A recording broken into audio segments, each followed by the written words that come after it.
ओम श्री सिद्ध भैरवाय नमः. बघा, मनामध्ये वाईट विचार येतात, नकारात्मक विचार येतात, मन स्थिर होत नाही आणि नको आहे ते मनात येतं. तर ते स्थिर होण्याकरता बघा,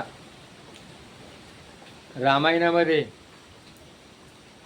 कैकेयीचं रामाबद्दल इतकं प्रेम होतं. कैकेयी ही रामाला खूप जीव लावत होती.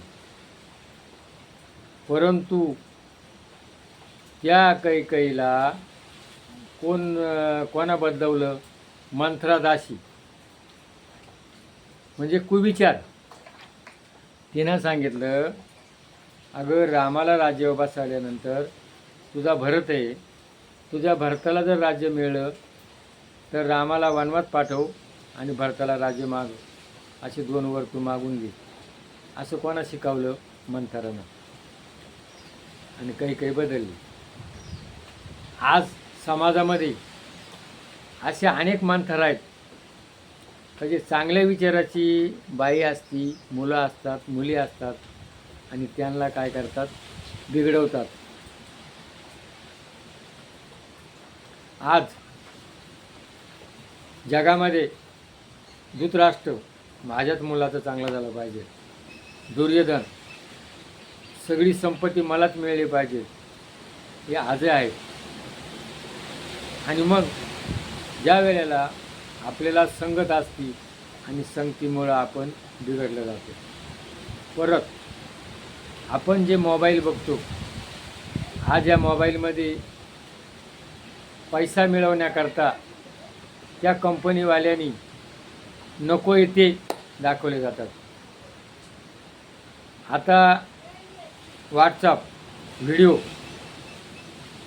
आपल्याला क्लिक पडावा, लोकांनी आपल्याला चांगले क्लिक केल्यानंतर आपला पैसा मिळेल याच्याकरता काही व्हिडिओवाले नको ते व्हिडिओ देतात आणि पाहणारे बघतात. आणि हे बघितल्यानंतर मन कसं बनतं? कलुषित बनतं, चंचल बनतं. आणि त्याचा परिणाम कोणावर होतो?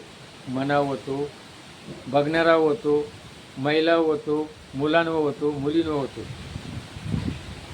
म्हणजे वाईट संगती, वाईट पाहणं, वाईट वाचणं, आणि ह्या वाईट याच्यामुळं मेंदूवरती त्याचे परिणाम झालेले.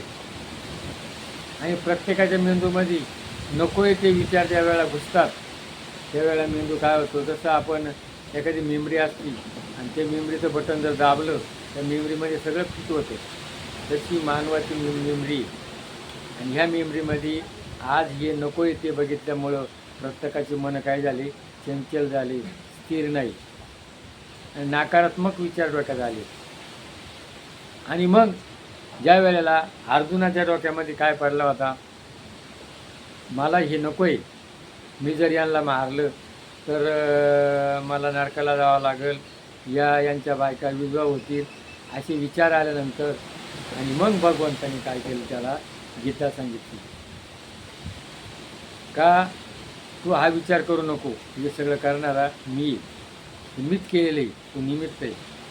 म्हणून ते दूषित विचार जाण्याकरता आपल्या डोक्यामध्ये काय पाहिजे?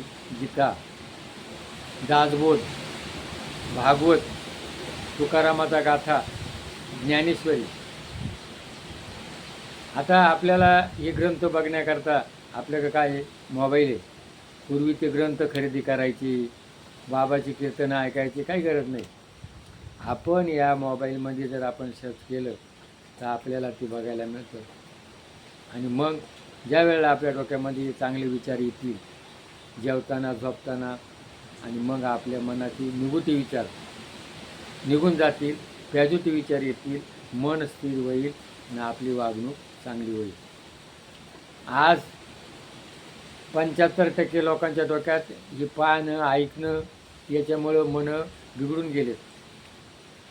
म्हणून हे जाण्याकरता, हे सद्विचार जाण्याकरता या ग्रंथाची, या विचाराची आपल्याला गरज आहे. की विचार घ्या, बघा आणि आपला जीवन विकास करा. जय भैरवनाथ.